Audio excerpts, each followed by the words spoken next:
Hey everybody, how's it going? It is Jazzy Viewers for Sasquatch here, and we are doing another horror movie night in the cave. And like I promised you, I would not just like go back to back and like kind of drag on these videos. This is the first night of the second week. It is October 10th, and we watched Wishmaster, directed by Robert Kurtzman, starring Tommy Lauren, Andrew Devoff, and Angus Scrim.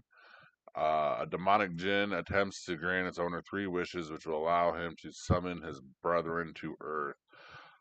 This movie is one of the classic Wes Craven produced or involved with movies. To be honest with you, this one was scary back in the day. This is like there's like three main movies. We already covered The Ring, and we're gonna cover the next one later on this month, and then this one. Wishmaster, which actually scared the shit out of me, and I was a kid, and I did not enjoy watching these movies at all. And like you kind of go back to watching, especially this one, it's very tame.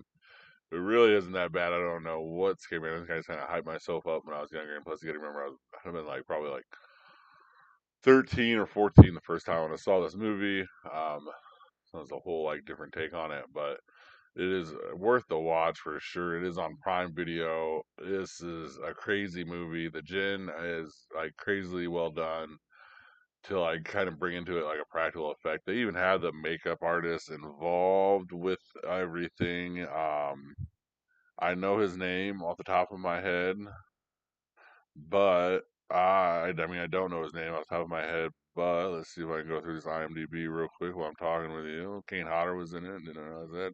Tony Todd was in it. God, what is his name? Yeah, Tom Savini. So I always get his name. I always call him Robert for some reason. But Tom Savini was in it. He did the practical makeup more than likely into this movie. I'm guessing I didn't really look into it, or at least his company did. He is like the horror master, especially in the 80s and 90s, and like the practical effects in this movie, and his movies in general, always make it worth watching. If you have never checked this movie out, definitely check it out. It is on Amazon Prime. We didn't give the numbers for you here. It came out on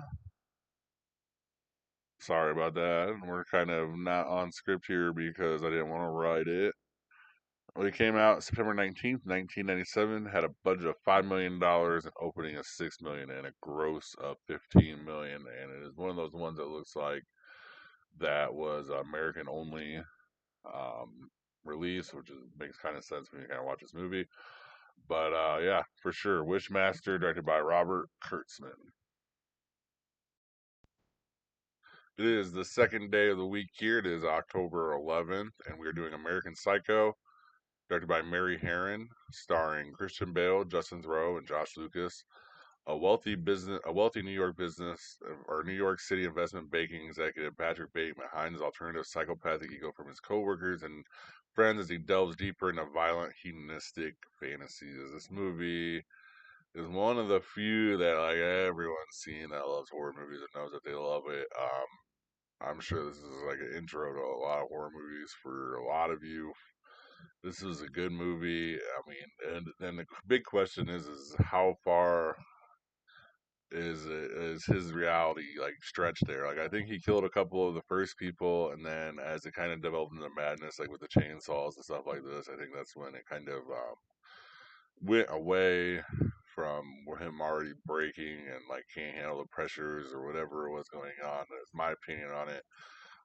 But there's a lot of good opinions, there's a lot of good theories on them. If you haven't seen it, go online. There's just a ton of them. It had a budget of $7 million. It had opening weekend of 4.9 million and a total gross worldwide of $34.2 million. Yeah, we got American Psycho 2 with Miley Kunis. It's all right. It's not like the worst movie ever, but she plays more of a student, and it's more answerable in what went on and what went on in this, so it's not as memorable. I feel like, but this one is one of the memorable ones. This one's kind of set Christian Bale off to superstardom, because later, or eventually, he gets the Dark Knight and all that stuff after this movie. It came out in April 16th of 2000, April 14th of 2000. for the United States. So two movies back to back that came out in April. It's kind of weird, but especially for horror movies, it's not really because they kind of do horror movies all year. But interesting timing for this one. If you've not seen it, this is on Prime or Paramount Plus. It might be because I have them linked together. Let's see here. I'm on the IMDb page, so it'll be a little bit more helpful. Prime Video, yeah, Prime Video or Paramount. So either or, you'll be good there. It looks like it's even on Peacock. So definitely a couple of ways to check this movie out. If you haven't, I would check it out. It is American Psycho, directed by Mary Herron.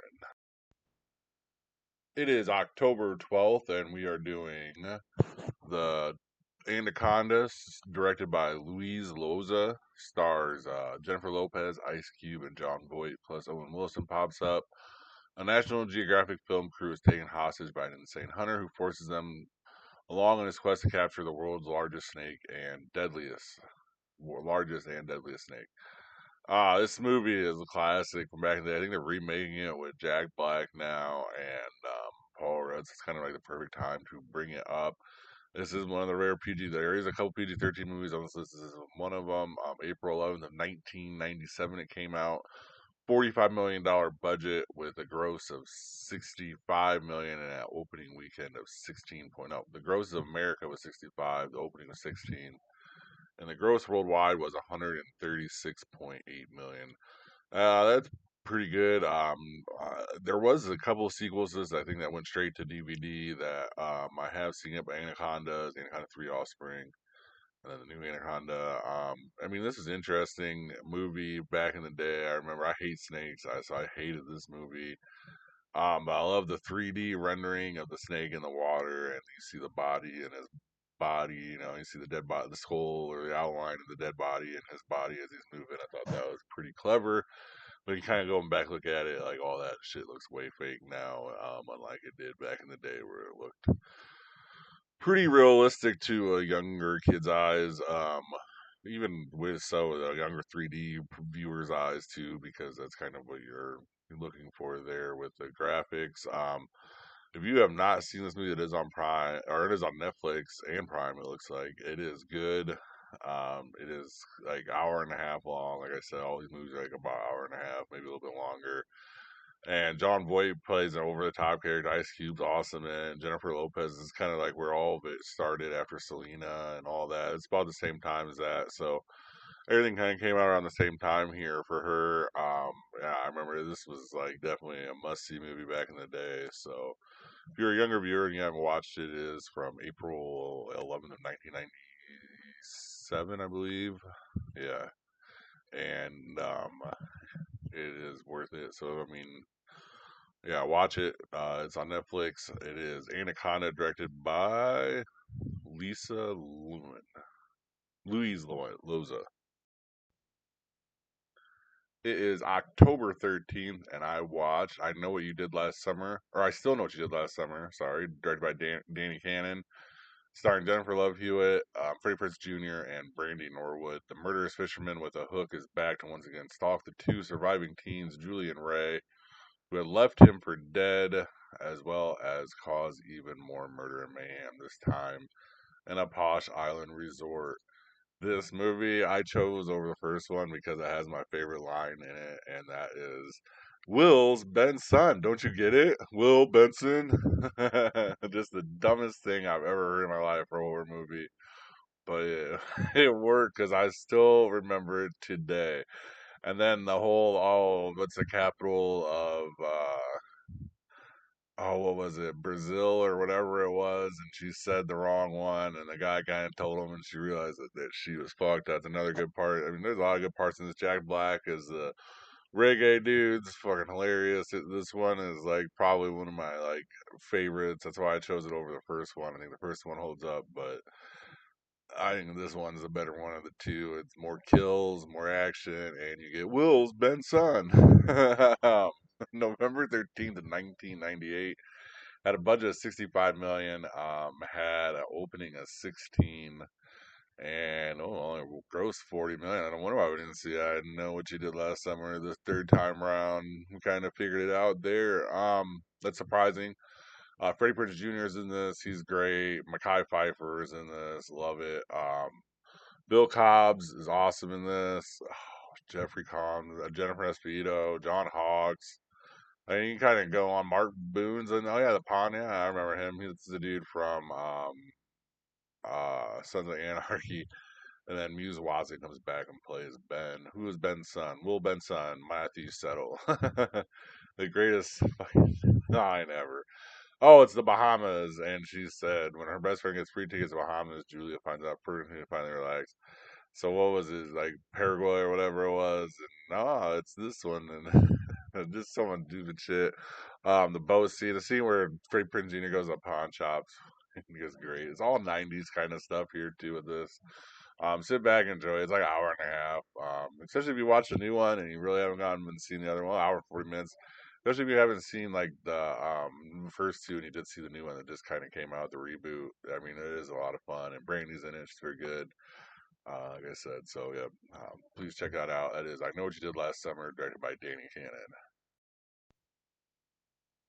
It is October 14th, and I just watched House on Haunted Hill.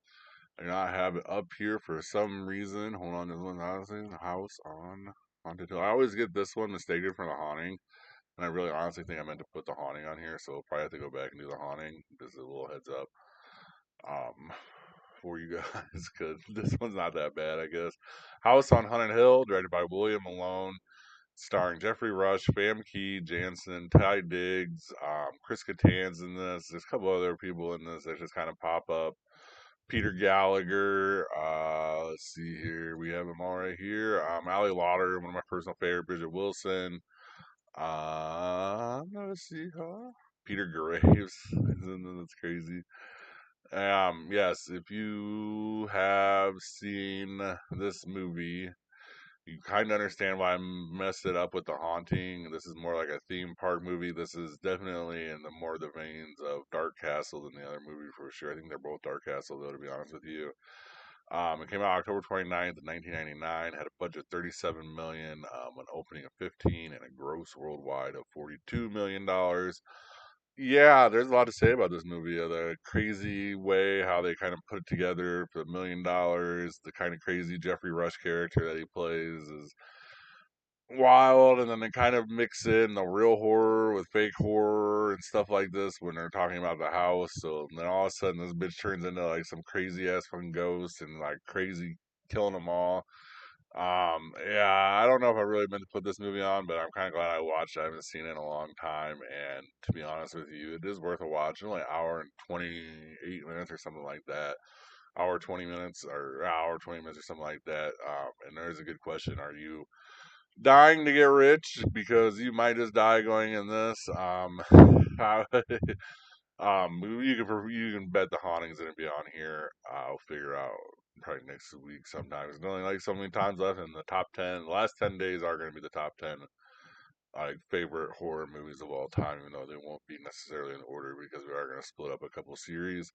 But this is The House on Haunted Hill, directed by William Malone.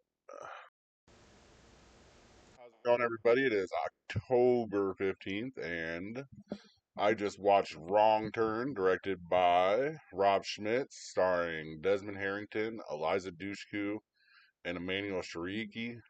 Chris and a group of five friends are left stranded deep in the middle of the woods after their cars collide. As they venture deeper into the woods, they face an uncertain and blood-curdling fate.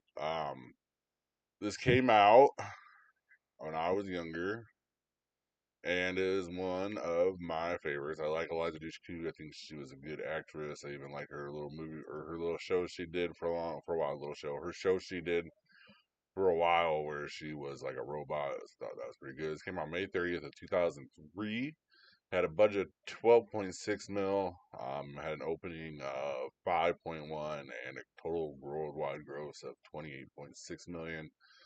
I think they did a long line of these, all of them straight to video, and I think even like they tried to reboot it recently with Wrong Turn, like maybe like 3, 4, maybe 5 years ago now. This movie is like, what is it? It's kind of like Hills Have Eyes a little bit, where they're in the hills of Virginia, and then they find out that they're going to be hunted by these groups of like hillbillies that get trapped through like barbed wire on the road and stuff like that, and they crash. Emmanuel Shiriki's in this. She is one of the beauties of Hollywood, that's for sure. Jeremy Sisto. I clicked on his name on accident. Jeremy Sisto. Kevin. Come on, let's go. He's loading. Sorry, Kevin Zegers. Julian Riching, Gary Robbins. Yeah, probably Liza Dushku and um, Desmond Harrington. You would know from, well, Liza was from The Lost Upbringing and stuff like this, but Harrington is specifically from Dexter, and Emmanuel Shrieky is in a bunch of stuff, mainly Entourages where you know her. This movie, I mean, created in 2004. It has wild. It's all, and there's so many violent deaths too. This is one of the ones of the core that's all the way out there. It has a crazy ending with her like having to escape the woodshed and moving on and stuff like that. If you have not seen this movie, check it out. It is on Prime, and that is Wrong Turn by Rob Schmidt.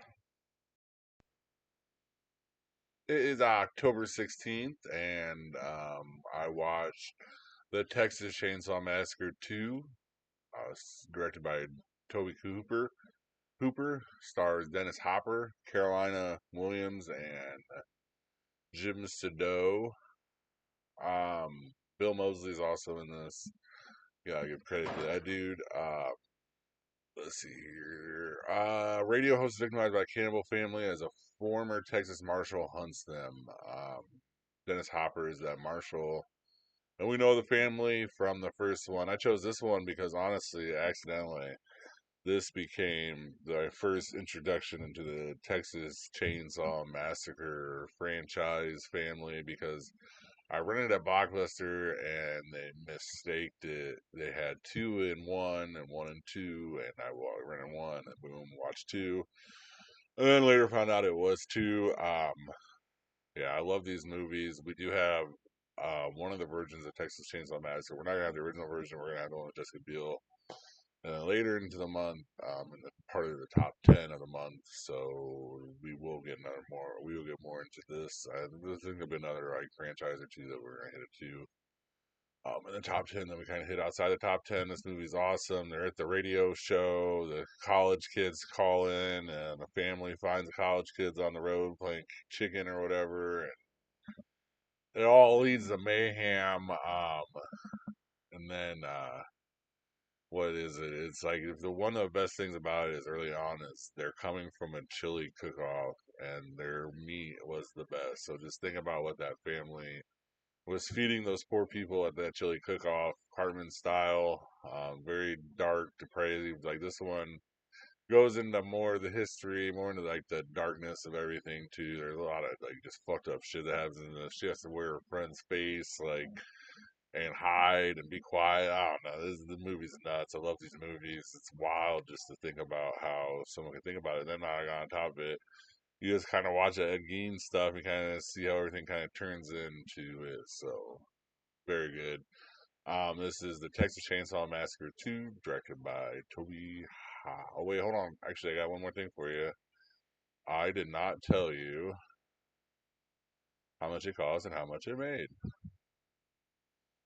See if the screen will come back for me here. Here we go. Okay, and I guess it's not gonna do it. Oh, nope, went too far. Anyways, this is not a big deal. It made a bunch of money because it's Texas Chainsaw Massacre. It doesn't matter. It was probably part of the drive-in craze. That is our horror movie of the week. This week, you're following along on Facebook every day. We're posting the new horror movies I am watching day by day.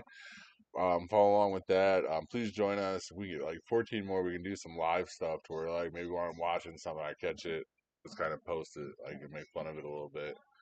And all these movies I'm watching. Thank you guys very much for watching, and please have a good rest of your day or night. Thank you for watching. Please like and subscribe. Comment your top movie picks for Throwback Thursday in the comments section. And see you next time in the cave.